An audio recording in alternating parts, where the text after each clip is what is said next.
Children's Hospital Medical Center, Cincinnati, dedicated to pediatric healthcare since 1883. Today, Children's is one of the nation's leading pediatric facilities, recognized for excellence in patient care and research, committed to training tomorrow's healthcare professionals, reaching out to serve the community. Children's takes pride in our many accomplishments, including the heart-lung machine, the science of teratology, the oral polio vaccine, surfactant replacement therapy, and we look forward to new achievements in medicine, surgery, education, and research. For information on rental or purchase of Grand Rounds videotapes, please write to the Edward L. Pratt Library, Children's Hospital Research Foundation, 3333 Burnett Avenue, Cincinnati, Ohio, 45229-3039, or call 513-636-5490.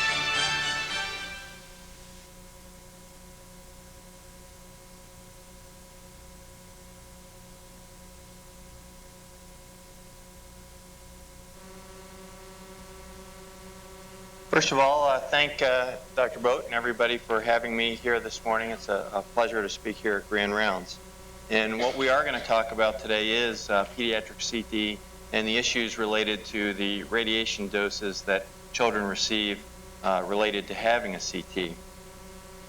As many of you who are here 1 year ago realize, there was a lot of attention brought to these issues. It really started with 3 articles that were published in one of the radiology journals, the American Journal of Röntgenology. And those articles, 2 of them were from this institution. And the articles were covered in the lay press, and it really generated a lot of public attention to this issue. So one of the goals of what we'll talk about today is explain some of the background, what actually happened, as well as come up with some answers for when parents ask pediatricians questions about radiation dose. And just for an outline of some of the things we'll talk about a historical perspective of issues with radiation dose, particularly as it pertains to pediatrics in the past 100 years, and then talk about more specifically what happened and what these 3 articles said concerning radiation dose in pediatric CT. Talk about a little bit of the changes that have happened in our understanding of radiobiology and the risks of low-dose radiation, such would be seen with a radiology examination. And then what we are doing as radiologists to strategies to lower the dose when pediatric patients do undergo CT scans. First of all, we'll start out with lessons from history. I think if you look back at a lot of the events that occurred at the onset when radiology was first discovered, there are a lot of similar parallels as compared to what's been going on more recently with CT. And as we talk about some of the historical things, I think keep in mind, we had an introduction in both scenarios, an introduction of a new technology, dramatic overuse of the technology, unforeseen dangers, then a delay in refining the techniques and implementing safety precautions and protection protocols. It was actually a little bit over 100 years ago when Röntgen first discovered X-rays. This is a picture of Röntgen as well as a picture of the first X-ray obtained, which is actually Röntgen's wife's hand. And it really was within several months after the initial discovery of X-rays that some of the effects of X-rays began to be reported. Those were things along the lines of dermatitis, hair loss, as you can see in this picture here. Largely, initially, these effects were largely ignored. This is an article, this is from 1896, so 1 year after this discovery of X-rays, and I think it really sort of showcases some of the things that were going on related to the effects of radiation during that initial time period. This was published by a man named Hawks, who was actually an employee of General Electric, and his job was to showcase X-ray equipment at Bloomingdale's.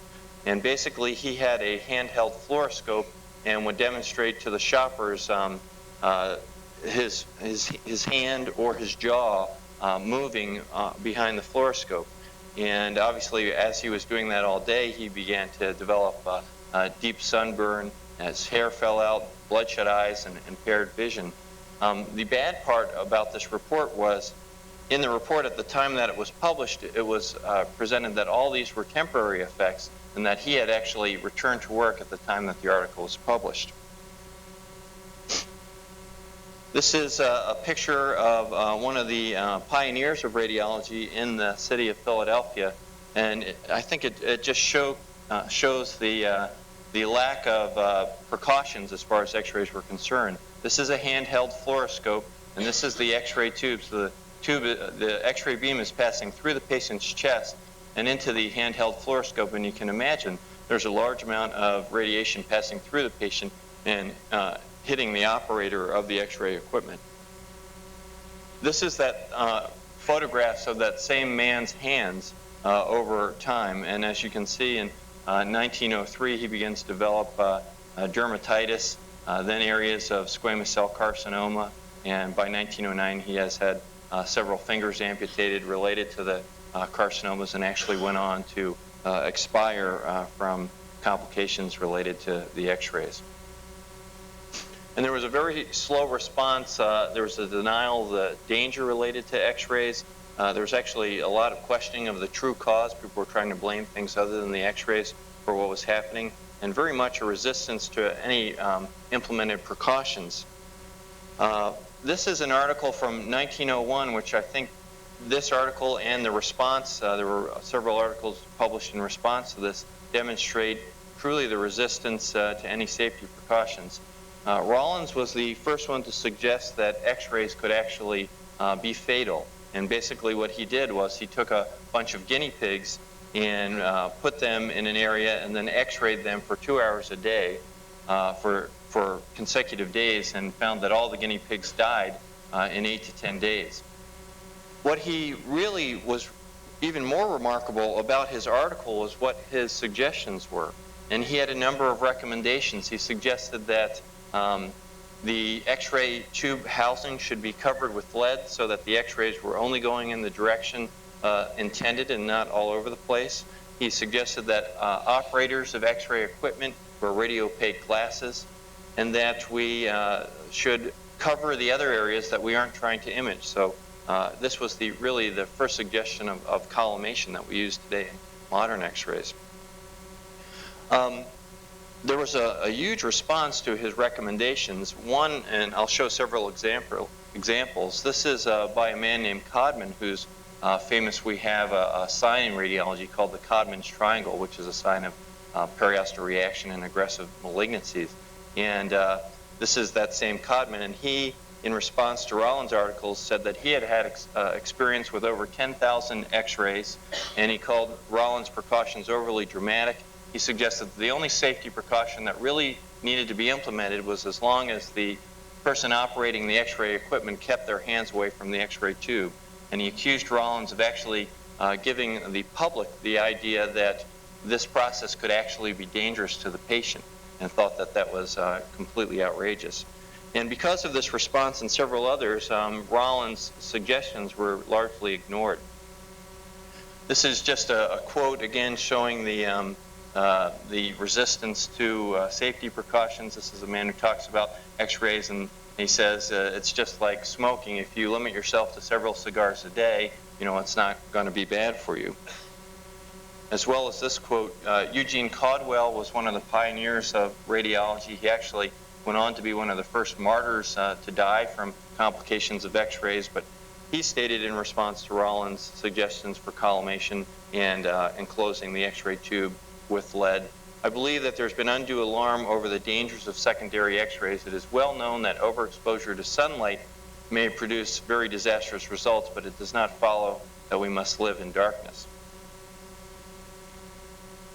Even as late as 1935, as many of you who have been to the fluoro suites know, we wear lead aprons and thyroid protectors typically when we perform fluoroscopy. This is from the Mayo Clinic in 1935. They suggested that the barium-filled stomach and colon in themselves provided adequate shielding for the ungloved hand of the examiner, and they bragged that they wore no safety equipment whatsoever. It really wasn't for a while until a large number of people began to pass away related to complications of X-ray that things really began to roll and safety precautions began to be put in place. And these next couple slides really are just to emphasize over how long of a period of time it really took for things to get going. As far as our understanding of the complications of X-rays, it was a very slow increase in the understanding of the potential risks, particularly up into 1950 with the atomic bomb experience.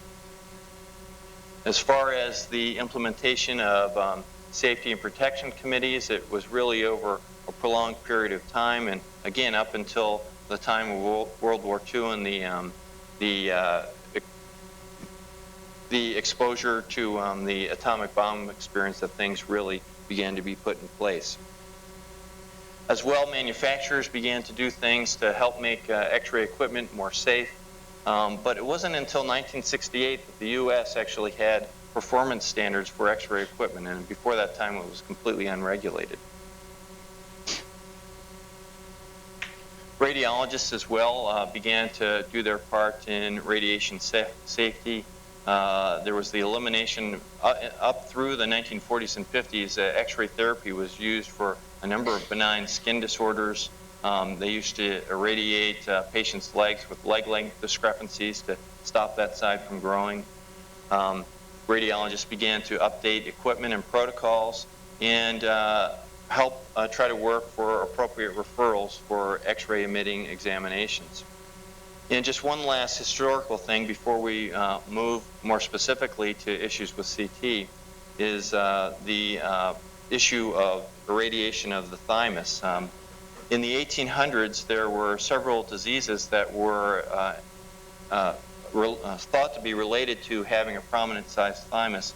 And in the early 1800s, there was very much an emphasis on anatomic causes of diseases, and they thought that the enlarged thymus directly caused compression of the airway, and it was really being blamed as the cause of what was newly being discovered as sudden infant death syndrome. Later on in the 1800s, there was much more of a constitutional explanation of a lot of diseases, and it really changed. Still, there was thought to be a relationship between an enlarged thymus and sudden infant death syndrome, as well as anesthesia was really developing at that time, and they needed a reason to explain why some patients, particularly children, were dying in the middle of anesthesia. So it was thought that this enlarged thymus was really related to some sort of constitutional disorder that was related to some sudden infant death syndrome and death during anesthesia. And with again, with the discovery of X-rays, we were provided with a new way to image the thymus, and the diagnosis of an enlarged thymus was thought to be a width greater than 2 times the thoracic spine. And for those of you who are familiar with looking at chest X-rays of infants, that's pretty much all infants. And they had been treating enlarged thymuses with thymectomy, but there was a very high mortality rate associated with that, and suggesting that patients have a lifetime avoidance of anesthesia. But this, again, offered them another opportunity to use radiation therapy to treat enlarged thymuses. And unfortunately, or fortunately, the first thymic radiation was actually performed here in the city of Cincinnati. And it wasn't there long after that thousands of patients were being treated with thymic radiation for thymico-lymphaticus. And at one point in time, it was even recommended that there was prophylactic treatment of all newborns with radiation to reduce the size of their thymuses. And actually, it was quite effective. You can see here, this is pre-radiation and post-radiation, and a large appearing thymus being reduced to nothing. It was really, this went on sort of unchecked up through the 1940s and 50s, even into the 1960s, until people began to realize that these patients had a much higher incidence of thyroid and breast cancer. And it was really John Caffey, who a lot of people credit being really the father of pediatric radiology, published a textbook in 1945 and began to advocate that these were all normal variants, these various appearances of the thymus. And a lot of people actually credit The pediatric radiology was really the first subspecialty to form in radiology, and a lot of people accredit this instance with the radiation of the thymus as being the what caused the society to form so early. So now with that as a background and to see some of the mistakes that we've made in the past, being a little bit too callous about the risk of radiation, we'll move on to talk about CT. And CT was really discovered or invented in the early 1970s by a man named Hounsfield. And this is an image of the first CT scanner and the type of quality that they were getting with the initial CT scans. And CT has really undergone a lot of technical changes since the early 1970s. Many of you may remember they talked about the first through fourth generation CT scanners. They had very different technology. And then in the mid-1990s, we switched from doing what would be called non-helical CT, where you took one image, and then the table would move, and then you would take another image, as compared to helical CT, where the gantry of the CT scanner is continuously moving as the patient moves through, and you obtain a volume of data rather than individual slices at a time. And then now, in the beginning of this century, we have multi-slice helical CT, and the difference between that and single-slice helical CT is instead of having one row of X-ray detectors as the patient moves through the scanner, you have a bank of multiple detectors. So however many banks you have, more than one is how much faster the patient can go through. And most anywhere, at least in the United States now, pretty much all CT being performed is on helical scanners, with a marked movement being towards multi-slice helical CT scanners. These images really show some of the changes in the amount of time that it takes to get a CT and the quality over time. This is in 1974. This individual image, which is of fairly poor quality, took 5 minutes long to acquire. And as you can see, up through till about 1980, we were up to fairly high quality CT images, but this still took 9.8 seconds to obtain this single image. Now we can pretty much scan an entire child in that amount of time. This is a schematic showing, again, some of the more recent advances, and a lot of this has to do with speed. Multi-slice CT scanners, again, now there's a bank of X-ray detectors as compared to getting one slice at a time, so you can move through the patient much more rapidly. The other thing is what's called the gantry rotation, is how long it takes for the CT scanner to actually make one full rotation around. And for years, that's been a standard of 1 second. And now gantry rotations are down to about a half a second. So that, again, has added to the increased rapidity at which CT scans can be obtained. So we've had a rapid increase in the speed at which CTs can be obtained. We're acquiring volumes of data rather than individual slices. We have improved resolution of the techniques. And with the rapid increase in computer abilities now, we can also do a lot of things with the data rather than just looking at it as individual slices, look at it in different ways. And all these factors have really contributed to a rapid increase in the number of indications or things that CT can actually do, as well as the number of the volume of CT that we actually perform. And this is particularly true, I think, in pediatrics, because in the past, when the acquisition of CT has always taken quite a bit of time, a fair number of the patients needed to be sedated to obtain a CT scan.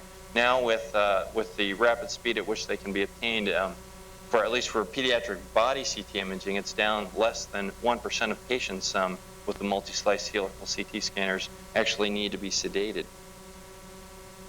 And here's just some examples of some of the things that we can do now. This is an axial CT scan, the standard way that we would look at something, a child with a facial teratoma. We can take that same data, because it's a volume, and move it into any plane. This is now looking at it from the sagittal plane.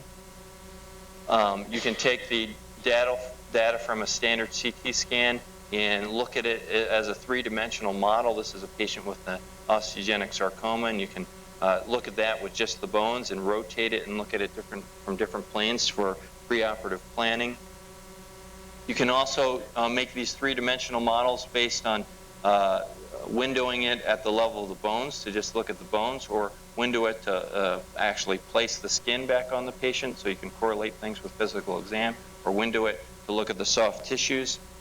This is a CT scan or data from a CT scan of a patient with a double aortic arch, so you can alter the data to show the right and left aortic arches, to show the compression of the airway, or to show the data from the perspective of an endoscopic procedure.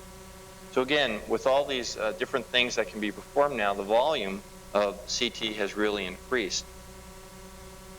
If you look at, this is a slide that I've used actually up until recently, and obviously the major disadvantage of CT is the radiation dose. It has been, this is a little bit dated data now, and I'll show you the updated data, but it was estimated that CT in the early 90s was about 4% of examinations performed that involved radiation, medical imaging examinations. But at that same time, it was responsible for about 40% of the dose to patients. That data has actually been updated in the year 2000, and now if we look at the 2000 data, CT has actually moved to be about approximately 11% of radiation-associated imaging examinations ordered, and it now is responsible for about 67% of the dose to the patient population. It is also estimated that in the United States, there's approximately 2.7 million CT examinations performed on patients under 15 years of age or younger per year. Not only are a lot of patients being CT'd, but when we think about the potential risks related to radiation doses, we have to think about the accumulated doses over multiple CT scans. And if you look at of patients who undergo a CT scanner, about 30% of those patients undergo at least 3 CT scans, 7% undergo at least 5 CT scans, and 4% undergo at least 9 CT examinations. So there are a lot of patients getting multiple CT examinations. Which now brings us to pediatric CT. This is actually a picture of our multi-slice helical CT scanner. If you're over there looking at this one as compared to one of the standard single-slice CT scanners, they look exactly the same on the outside, so it's only the internal guts that are different to them. And the basic principle as far as trying to reduce the dose associated CT scan in small children is that the smaller the person, the less amount of x-rays you need to send through the patient to penetrate their body and generate the same quality image. In other words, if you, let's say you were trying to use a 100 as your tube current, or MA, to generate x-rays of an adult. If you had a patient that was half that size, you could drop that, that amount of x-rays down to 50 that were going to go through the patient and come up with an image that wasn't any more noisy than using the larger amount in the larger person. So one of the major things that we can adjust to try to adapt the dose appropriately for kids is to decrease what we call the tube current, or the MA for milliampage. And what that basically is the number of x-rays that we're generating, not the quality of them. As you send an electron beam towards the x-ray generator, the number of x-rays that come out is equivalent to the or related to the tube current. The other thing that you can do is decrease the amount of time that the patient is actually being exposed to the x-ray beam. And you can do that by increasing your table speed, the rate at which the patient moves through the CT scanner, or by increasing the speed at which the CT scan is moving around. And what you have to keep in mind is that all these things are a trade-off between image quality and the amount of radiation dose. So the trick is to get them as small enough so that you can still make the diagnosis that you need while using the minimal amount of radiation. And in a sense, this is nothing new. Particularly in Europe, people have been advocating these type of changes over the past 10 or 20 years. They have been largely ignored in standard radiology practices up until recently. And the question is why is that? And I think there's a number of reasons. First of all, as far as the manufacturers of CT equipment, the standards that are recommended, the things that come in the software packages with the CT scanners have all been based only on adults up till very recently. So that's number one. Number two, I think that a lot of the standard recommended MAs or tube currents that were recommended were really based on technology as it was in the 1980s, and we haven't gone to decrease those as much as we should as the technology of CT has improved. And finally, and possibly most importantly as far as why this has been ignored, with regular X-ray technology, like when you take a chest X-ray, if you use too high of a tube current or too high of an MA, your film will actually turn out black, and then you have to take the picture over. So you have a built-in way to monitor that you're doing the right thing. With CT, if you keep increasing your MA, the pictures actually turn out nicer and nicer into a plateau at which they look the same. So there's no built-in punishment for using too much X-rays. And this brings us to these articles that came out in the American Journal of Röntgenology last February. And I'll go through a little bit about what each of these articles said and some of the background behind it. And again, two of these articles related to people in our radiology department. The first one was helical CT of the body, are settings adjusted for pediatric patients? And basically, this was a survey of in patients who had CT scans out in the community at community hospitals and then were referred to pediatric centers. It was an evaluation of what types of parameters they were really being scanned at these outside institutions, and was there any adjustments being made for the fact that they were children. And the bottom line was there was absolutely no adjustments being made. This again is this tube current that we're talking about. And this is age versus the tube current used in the abdomen and in the chest. And first of all, in the chest, because of what makes up most of your chest is lung and it's full of air, it takes a lot less X-rays to penetrate your chest than it does your abdomen.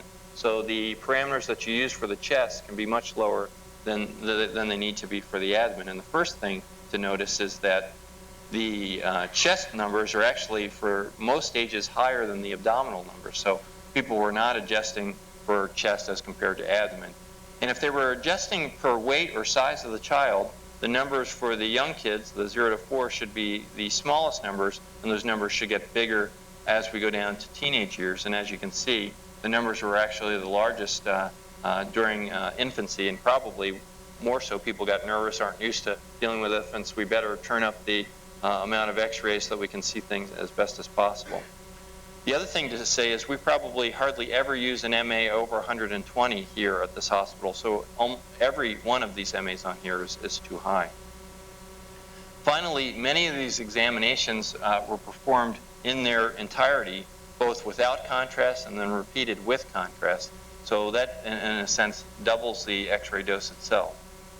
So in the cases where they did that and didn't adjust, the X-ray doses were actually 10 times what they needed to be. You could get a CT examination with pediatric protocols on 10 occasions and still have the same amount of radiation from one of these CT exams.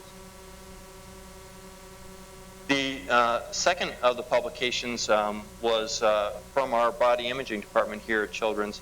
It was called Minimizing Radiation Dose for Pediatric Body Applications of Single Detector Helical CT Strategies at a Large Children's Hospital, and was very much a team effort. A number of the radiologists here have had a lot of interest in radiation safety, particularly as it pertains to CT. Certainly Kathy Emery and Alan Brody are names that should be recognized, and then Stephen Thomas is our physicist across the street, who has been a huge asset in all of these, dealing with all of these issues. But basically, this paper was a description of the programs that we did here to try to reduce dose, and we offered our clinical experience in using this over the past couple of years, as well as some phantom data that showed that in a smaller child, when you adjusted these parameters lower, you could still generate an image that wasn't any noisier than an image in a larger patient using the adult type parameters. And this was the main emphasis of this article, was this chart right here. And this is what this is a suggestion for using a weight-based scale to determine what MA you should use in the scanners. And as you can see, here's weight in pounds and kilograms. And here, this is the MA we would use for the chest of an infant, and this is 40. And if you can remember, a lot of the numbers from the other things were around 200, and the radiation dose is directly proportional to the tube current used. So 40 compared to 200 is a 5-fold decrease in the amount of radiation used. And our hope for this paper was really that people, particularly in institutions that are mainly doing adults but occasionally do children, that they would rip this chart out and hang it in their control rooms and use it when they scan children. The third article was from Columbia University, and this was the one that really, I think, piqued the press's interest. This was estimated risks of radiation-induced fatal cancer from pediatric CT. And I'm going to talk a little bit about the background as far as radiobiology, what we know about it, and what has changed recently in what we know about it. And what we know about the relationship between radiation and cancer really comes from several sources. Medical radiation, as in radiation therapy, accidents such as Chernobyl, and then mainly from the atomic bomb experience.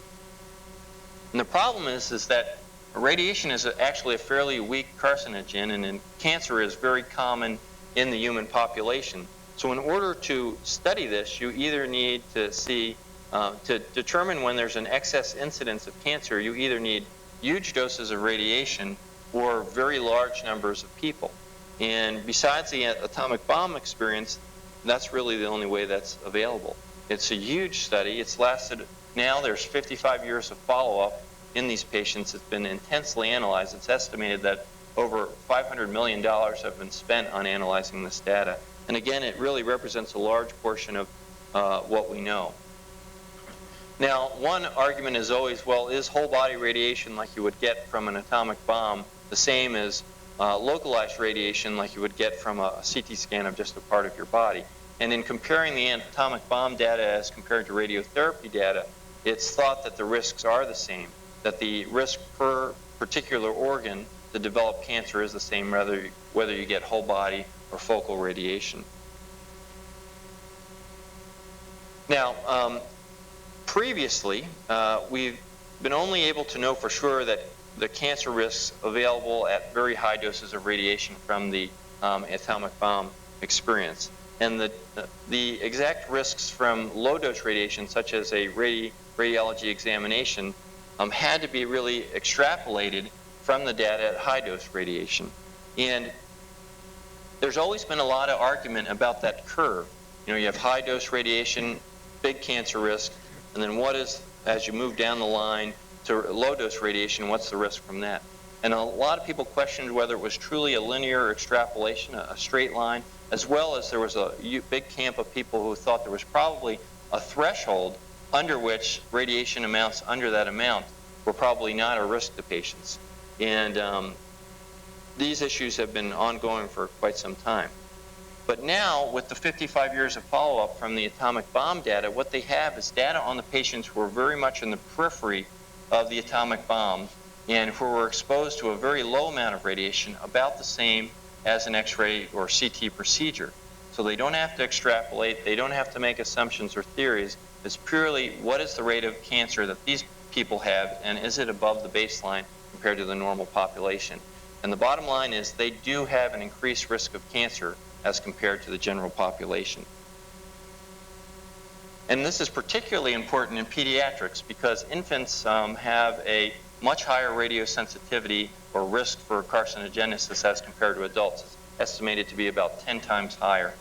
Secondly, the way we measure radiation is the amount of energy imparted into your body divided by the mass of your body. So if you're a child and you have a very small mass and the same amount of energy is going in, your dose is much higher. And finally, if you're small and all of your organs are close together, the scatter as that radiation goes through causes a larger dose to the different organs as compared if you're bigger and your organs are more spread apart. So because of these reasons, as well as the expected longer life period for a child as compared to an adult and longer time for them to be able to develop cancer, these issues are very important in pediatrics. And this slide just shows the estimated numbers, and we're going to just use these numbers to look at a graph on the next slide. So this is an adult type protocol and more of a pediatric type protocol. So the amount of dose that we're talking about from a head or abdominal CT is between 10 and 30 millisieverts. And if we look at this table, which came from that article that I was showing you, and move to 10 or 30 sieverts, you can see that there's actually a risk higher than the baseline, 1.0, even at those low radiation doses. And this is that article predicted the number of cancer deaths in the future related to CT scans being performed. And this is the part that the press got a hold of and that caused all the public attention.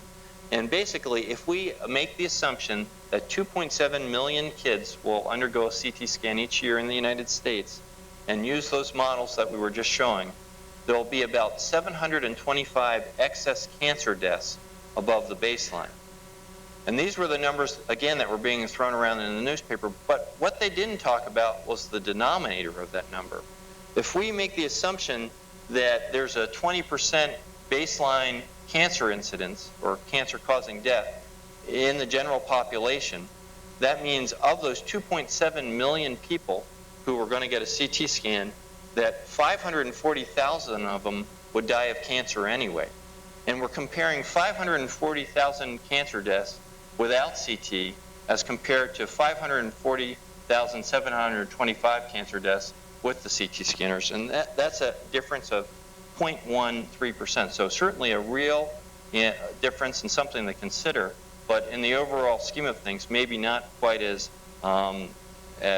it was indicated in the press. And you would hope that if we were performing 2.7 million CT scans a year and we were using those in an appropriate way, that we would be decreasing the mortality and morbidity of at least more than 725 patients. A couple other interesting things from this article. First of all, you know, maybe 5 years ago or so, when we were doing CT examinations in the abdomen, the overwhelming majority of those were either for trauma or cancer, life-threatening things. Now that we have much faster scanners and ability to scan more kids without sedation, we do a large number of abdominal imaging evaluations. Appendicitis, kids with abdominal pain. It's not uncommon, or it does happen, that a kid will come through the emergency room, get an abdominal CT scan to make the diagnosis of constipation, that the cause of their abdominal pain turns out to be constipation. But when you look at this age versus cancer risk, look how much higher the cancer risk is with CT of the abdomen as compared to CT of the head. The other thing is, look at age here. Look how high the risk is in infancy as compared to even, you know, down around 35 years of age is when it comes way down low. But even later in childhood compared to infancy, there's a huge difference. The other thing that I didn't realize is for all cancers, not just breast cancer, there's a much higher risk of the carcinogenic effects of radiation in girls as compared to boys. So this is the young girls' risks from radiation and as compared to boys.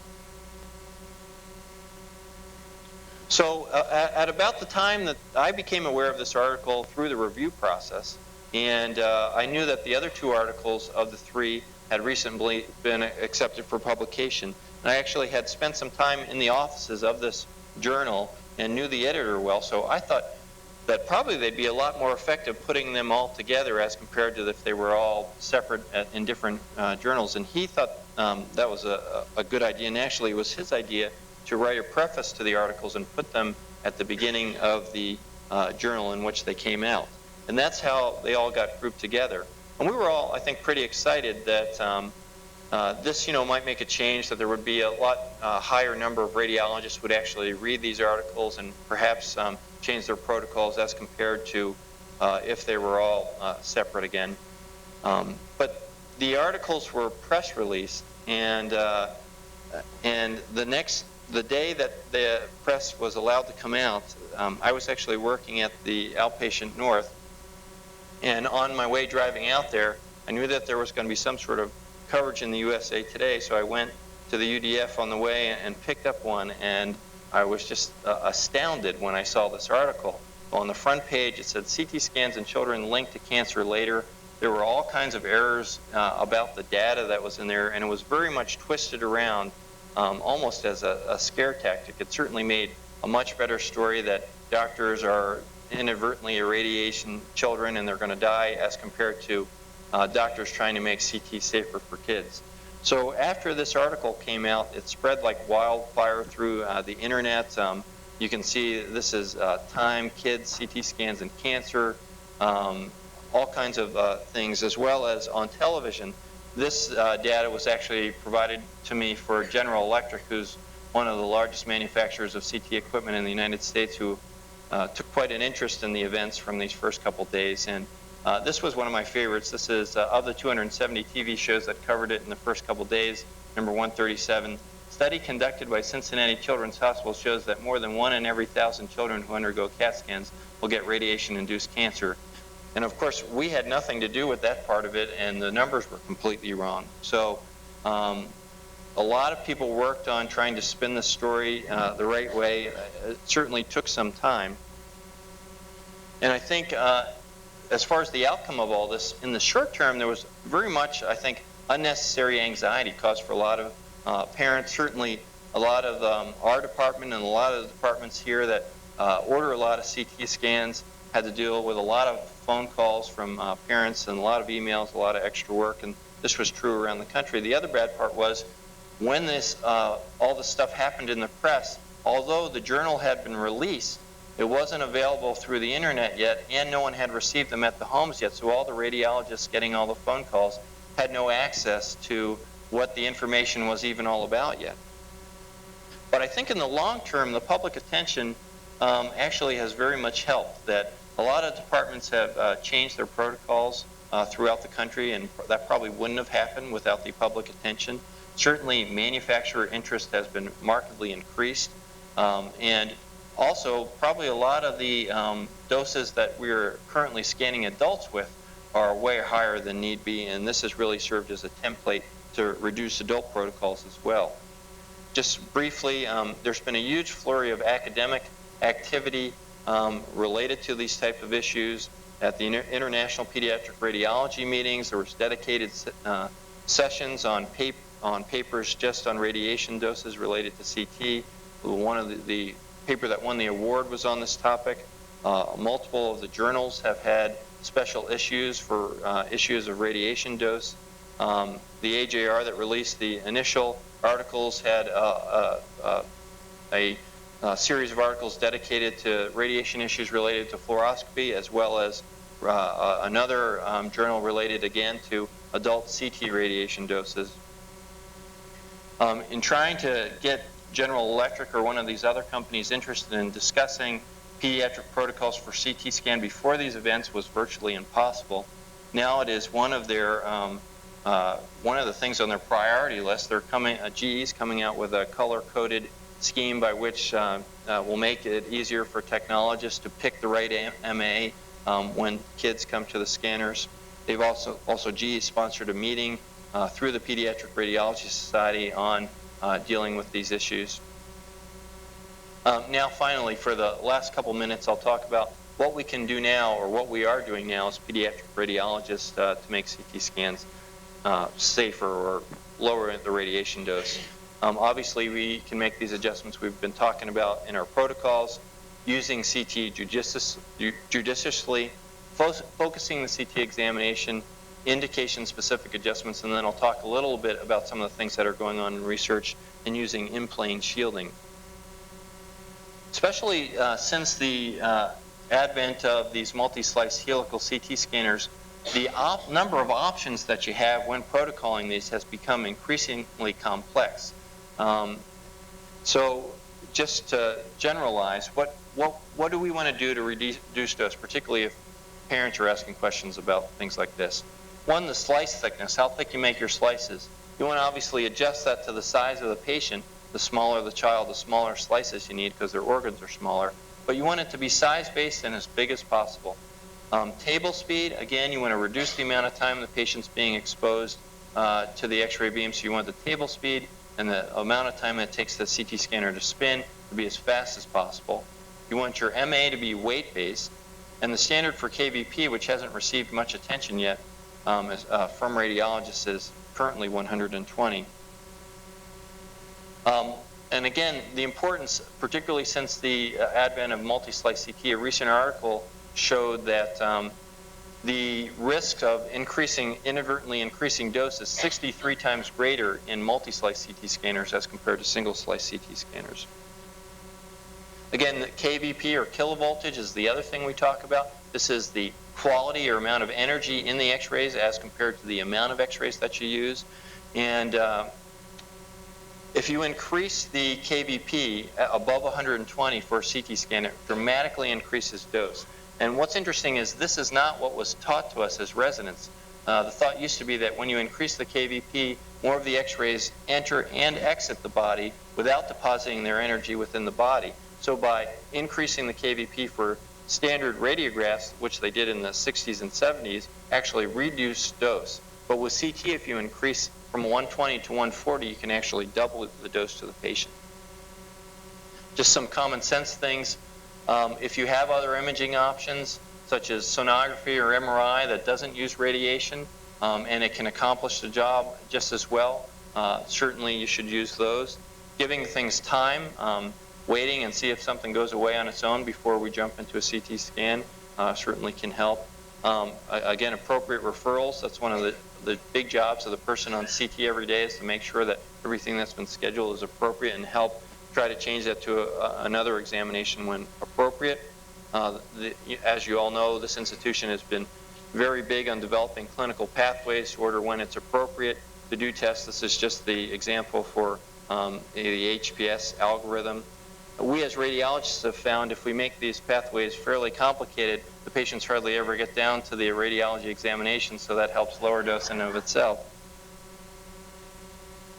Focusing the CT exams, again, when you're doing a contrast-enhanced study, it's almost never necessary, particularly in pediatric body applications, to do both a whole series of non-contrast and contrast-related scans.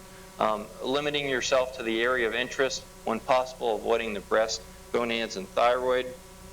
And then ask yourself, for the clinical question at hand, how much noise will be a problem? And if the noise won't be a problem, if you're just looking at big anatomic things, you can cut your MA down even further. Again, this is this weight-based table that we use. We use this probably in 98% of our cases, and it works well. Here's a child with neuroblastoma scanned at 60 MA, a 3-year-old. We can see all the anatomic things that we need to see.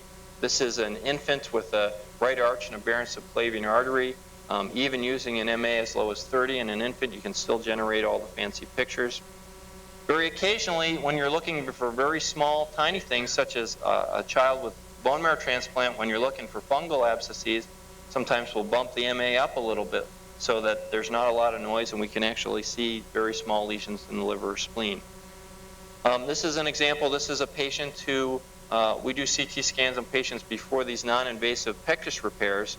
And in this, we're really looking for gross things, the degree of the pectus, whether there's anomalous vascular structures behind the sternum that they need to know about before they do the surgery. And in a teenager, we might typically use a MA of 120. We can drop that to even lower, to 50, increase our pitch or table speed to move the patient through faster, and even dramatically reduce the dose even more. In-plane breast shielding is something we've been working with here. You all have probably seen the shields that we use for the gonads on a regular abdominal film. Basically, the difference is with those shields, you're trying to block out all the radiation and you don't see the area behind the shield. With in-plane shielding, you reduce the amount of radiation going through to the radiosensitive area, but allow enough to pass through to still generate an image. And with CT, because it spins all the way around, you're getting x-rays from all different directions, so you can still generate an image. And these are some pictures of some of these breast shields that we've been using. You can still generate high-quality images. This is from one of our previous fellows who had the idea to start doing this in Barcelona, Spain. This is from one of the papers that in adults where they initially advocated using this. And it's sort of interesting. If you use an adult-type protocol, the amount of radiation from that is the equivalent to, for chest CT, is 10 mammograms or 100 chest x-rays.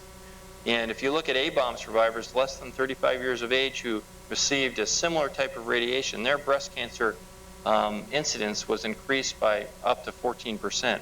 And these people showed that they could reduce, by shielding, the amount of radiation dose of the breast by 52% without degrading their images.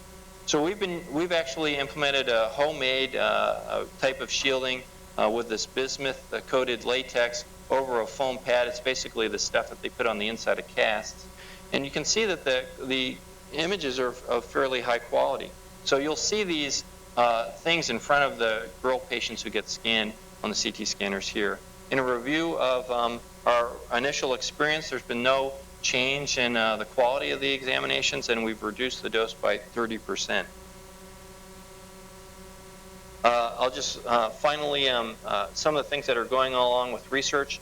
You know, by picking how low we can go with the MA is really a matter of guessing and then evaluating and reevaluating. There's now this article that won the award at our most recent pediatric radiology meeting is a simulated CT dose reduction equipment by which it adds noise to an image. So you take one image, this is the original image obtained at 120 MA, and then you add noise with a computer to simulate lowering the MA, and then you can put simulated lesions within the CT scanner and find at how low you can go at which you finally begin to miss the lesions and then adjust your MA to the appropriate level. So that'll be a very useful tool. And finally, the FDA has recently become involved in these issues. They came out with, in November of 2001, recommendations that were sent to all the hospitals throughout the country. And mainly, the recommendations are everything that we have just talked about. Optimize your settings, reduce your tube current. It said use a weight-based parameters, see reference 9, which was actually our table that we suggested. Increasing the table increment and otherwise move the patient through the CT scan faster. And reduce the number of multiple CT scans with and without contrast, as well as eliminating inappropriate referrals. So now there is actually government involvement in these issues. Now I just want to emphasize in closing that CT is an incredible, valuable tool. Of all the modalities we have, I think it is the most useful thing in pediatric imaging. And certainly the benefits of CT far outweigh the risks. I don't want people to go away with the idea that CT is a bad thing. It is a very valuable thing. But just a couple questions and answers. Does CT increase the risk of cancer? The answer to that question is yes. Is the benefit of a CT an appropriately indicated CT far greater than the risk? Certainly yes. Is non-indicated pediatric CT a public health problem in the United States? Yes. Is poorly protocoled pediatric CT a public health problem in the United States? Certainly we've come a long way, but we certainly, I think, have a long way to go, particularly out in some of the adult community hospitals. And finally, is this a potential legal issue? And everything is a potential legal issue, so yes. And that's it. Thank you very much.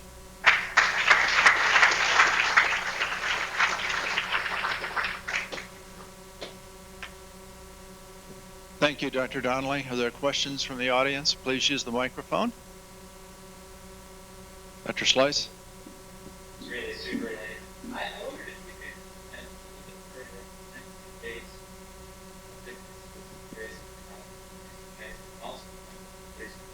ongoing research in predicting using genetics or human genome kinds of data which children are at higher risk for radiation-induced cancers. Okay.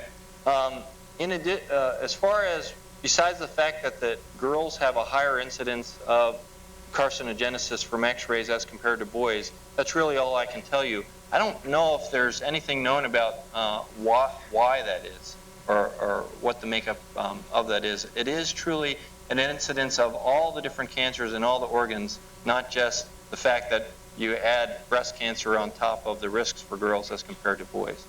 And as far as your other question, obviously there are certainly populations of children who genetically are markedly increased risk for developing cancer related to radiation, such as the patients with retinoblastoma and things along those lines. But I'm sure there is research along the lines of, as far as the more normal population, who's at more risk, but I am not aware of any of the specifics. Maybe related. somebody else could comment on that. I mean, there are genetic syndromes like Bloom syndrome, where we know that the DNA repair mechanisms aren't what they should be, and I wonder if we will get at some point to the place where we can do clinical genomic screening of patients. Give someone a figure out which patients are going to be. Give them a pre-CT risk so they know going in what their risk would be. Mark. Can you give us an idea of the difference of radiation between, say, a CT of the head and just skull x-rays, or a chest x-ray versus a CT of the chest? Well, even with reducing the dose as we have with CT, certainly it's still the highest radiation emitting test that we do as far as diagnostic imaging. And you saw on that one slide where I was talking about the breast shields and breast cancer, at the general adult type protocols, the equivalent of a CT was about 100 chest x-rays. So certainly we've cut that way down. And so now I would say, this is a rough estimate, but it still would be like maybe 20 chest x-rays, between 10 and 20 chest x-rays. A clinical question.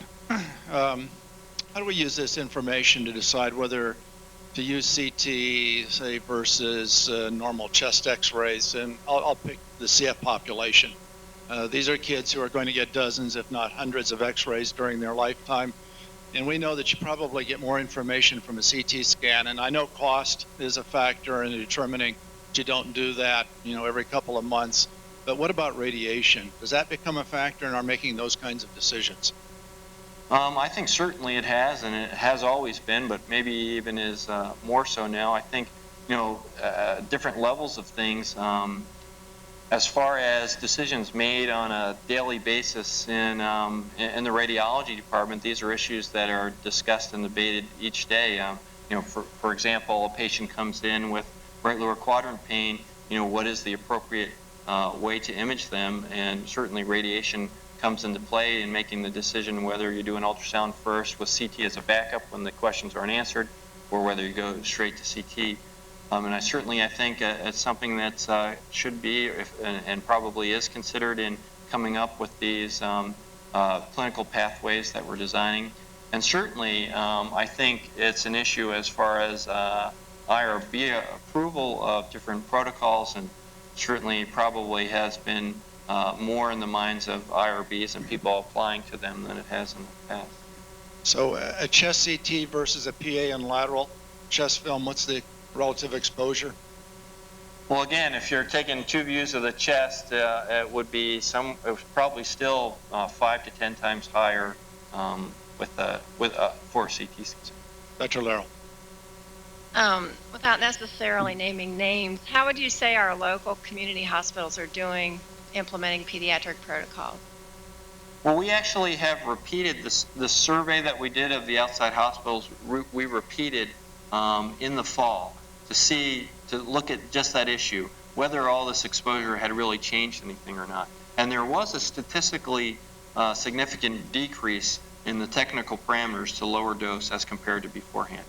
Fairly pronounced, but certainly I think we still see way out of whack CT scans, much less frequently than before, but on occasion. So I think it's much better, but there's still a lot of room for improvement. If one of my patients, say, needs a sinus CT and they ask me, is it okay if I have it done at my local hospital, should I still say no? You should. I would tell them it's very dangerous to go to an adult hospital, and they should definitely come to children. Good. Is there a last minute question? Yes, Dr. Risma. I have a question about your data, the 540,000 versus 540,725. Sure. You talked about a 20% cancer risk, and I'm under the impression that most of our children with cancer aren't dying. So is that 540,000 children who are dying from cancer, or do you see what I'm asking? Well, these aren't pediatric cancers that these people are getting from the radiation dose. These are adult cancers that they're getting, 20 to 30 years down the road. So I think that those models and that 20% are based on adult cancers and adult cancer deaths not related to pediatric cancers. Our time has run out. Thank you very much, Dr. Donnelly.